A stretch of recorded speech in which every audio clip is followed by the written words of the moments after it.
Here we are at belief number 11. By now, you probably are aware of some real changes in your life, but the basic problem, lack of self-confidence and the need to be accepted by others, is not yet totally gone. And I promise you, it will be totally gone by the time you are done with this program. Even if the process for eliminating beliefs may seem a little repetitive, you have to do every step in order to eliminate each separate belief. Remember, the alternative interpretations will be different, as well as your answers. And as you've noticed so far, when you do every step, the belief is eliminated. So stay with it. Also, please continue to answer each question out loud to make sure the belief is gone. It is really important. We promise that you will be thrilled that you did. This next belief is, I'm a failure. It is another belief that some people have that keeps them from being confident. This is a tough one to admit you have, but if you do have it, it sure is worth getting rid of. Here's one way to know if you have this belief. When you make a mistake or fail, is it a big deal? Do you feel like a failure?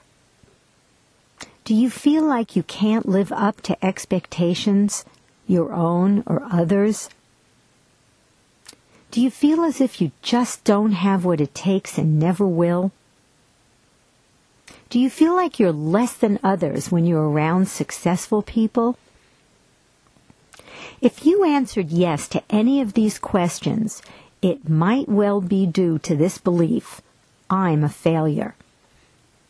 In any case, it's important to at least be open to the idea that you might have a belief like this, because if you have it, it's most likely holding you back in some areas of your life. It is one of the important beliefs causing your lack of self-confidence and your concern with the opinions of others. And when you get rid of it, I promise life will get better.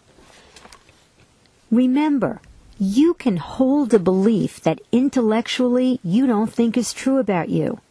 Today, as an adult, you might know that you're really not a failure.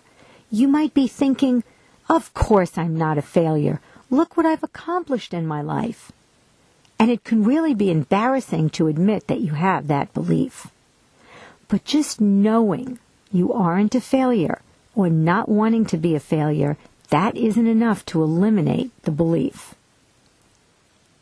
Unfortunately, the way to know if you have this belief is the same way to know if you have any belief.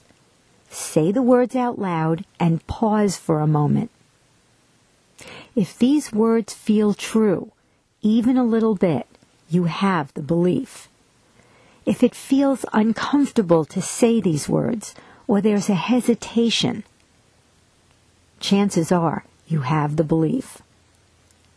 Try it right now. Please say, I'm a failure, out loud, and then be still for a moment. Does it feel even the slightest bit true? Don't look in your mind. Look in your gut. How do those words feel? If the words resonate even a little bit, if the words feel the slightest bit true, you have the belief. You now know what it feels like to say these words when you have a belief. You'll say the same words out loud at the end of the process and will experience what the same words feel like when you no longer believe the statement. Okay then, let's start getting rid of I'm a failure. Based on our experience with thousands of clients, I can honestly say that many people who lack the self-confidence to do what they really want to do have this belief. When you find the source of this belief, you'll understand why so many people have it. But if you're absolutely certain that you don't have this belief, please click Next Belief and proceed to the next belief. Don't forget, though, that if you do have the belief, you could be missing out on the opportunity to get rid of it forever. And if you believe it, if it feels even a little bit true, and you don't get rid of it, your sense of self-confidence and your need to be accepted by others will be affected. My voice will stop now so you can write down this belief in the text box on your computer monitor. Click Continue when you're ready to continue with the process to eliminate the belief, I'm a failure.